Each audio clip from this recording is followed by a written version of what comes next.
Kayamkulam rotary ക്ലബിന്റെ ഭാരവാഹികളുടെ സ്ഥാനാരോഹണവും വിവിധ പദ്ധതികളുടെ ഉദ്ഘാടനവും KSRTC മുൻ MD ബിജു പ്രഭാകർ നിർവഹിച്ചു.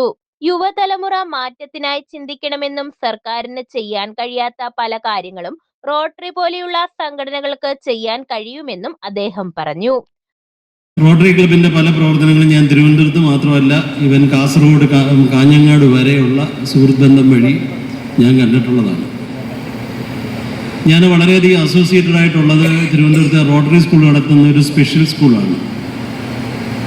എനിക്കിന്ന് ഞാൻ എൻ്റെ ഈ അടുത്ത കാലത്ത് ഇറങ്ങിയിട്ടുള്ള ഒരു പുസ്തകത്തിൽ പറഞ്ഞിരിക്കുന്ന പോലെ എനിക്ക് ഏറ്റവും വലിയ വിഷമം തോന്നുന്ന ഒരു കാര്യം, അല്ലെങ്കിൽ ഔദ്യോഗിക ജീവിതത്തിലൊരു നിരാശ തോന്നുന്ന ഒരു കാര്യം, ഈ സ്പെഷ്യൽ സ്കൂളുകൾക്കൊരു എയ്ഡഡ് സ്കൂൾ സ്റ്റാറ്റസ് കൊടുക്കാനായിട്ട് ഞാൻ എതിർത്തു എന്നുള്ളതാണ്.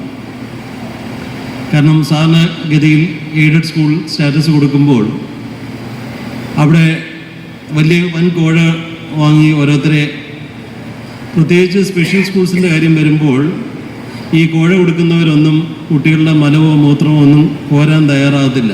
സ്പെഷ്യൽ സ്കൂൾസ് എന്ന് പറയുന്ന സ്കൂളെന്നുള്ളൊരു പേര് മാത്രമേ ഉള്ളൂ. അതിലൊക്കെ റോട്ടറിയുടെ തന്നെ കാഞ്ഞങ്ങാട്ടും ഇവിടെയൊക്കെയാണെന്നുണ്ടെങ്കിൽ ഞാൻ ഈ സ്കൂളുകളുമായിട്ടൊക്കെ നിരന്തരമായിട്ട് ബന്ധപ്പെട്ടിട്ടുള്ള ഒരാളാണ്. പ്രസിഡന്റ് ഉമാധരൻ അധ്യക്ഷത വഹിച്ചു. കായംകുളം DYSP T ബിനുകുമാർ മുഖ്യപ്രഭാഷണം നടത്തി. ഇന്ത്യയിൽ 28 സംസ്ഥാനങ്ങളിൽ ഏറ്റവും ബൗദ്ധികതയുള്ള ജനത താമസിക്കുന്ന നമ്മുടെ കേരളത്തിലുമാണ്. 1951 ഒന്നാം പഞ്ചവത്സര പദ്ധതി ആരംഭിച്ചപ്പോൾ നമ്മുടെ ലൈഫ് സ്പാൻ അല്ലെങ്കിൽ ആയുർദൈർഘ്യം എന്നറിയപ്പെടുന്നത് പുരുഷന്മാരുടെ 52 വയസ്സും സ്ത്രീകളുടെ 53 വയസ്സുമായിരുന്നു. 2023 നബാർഡ് നടത്തിയ ഒരു സർവേ പ്രകാരം ഒരു പുരുഷൻ മരണപ്പെടുന്നത് ഇന്ന് 72ാമത്തെ വയസ്സിലും സ്ത്രീ മരണപ്പെടുന്നത് 74ാമത്തെ വയസ്സിലുമാണ്. അതായത് 1951 നിന്ന് 2026 ആയപ്പോഴേക്കും നമ്മുടെ ലൈഫ് സ്പാൻ 20 വർഷം കൂടി. വിവിധ പദ്ധതികളുടെ ഭാഗമായി 10 വിദ്യാർത്ഥികൾക്ക് cycle, government boys higher secondary സ്കൂളിന് ഡിജിറ്റൽ ക്ലാസ് റൂം, 3 കുടുംബങ്ങൾക്ക് വീട് വെച്ച് നൽകുന്നതിനുള്ള ഫണ്ട് എന്നിവ കൈമാറി. ഗവൺമെന്റ് ബോയ്സ് ഹൈസ്കൂളിലെ കാലപ്പഴക്കം ചെന്ന സൈക്കിൾ ഷെഡ് പുതുക്കി പണിയുന്നതിനുള്ള നടപടി ആരംഭിച്ചതായും ഭാരവാഹികൾ അറിയിച്ചു.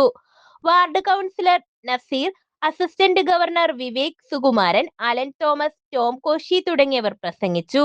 പുതിയ ഭാരവാഹികളായി president Alan Thomas, secretary Tom Koshy, treasurer Anu T Cherian തുടങ്ങിയവരെ തിരഞ്ഞെടുത്തു. News bureau, Kayamkulam.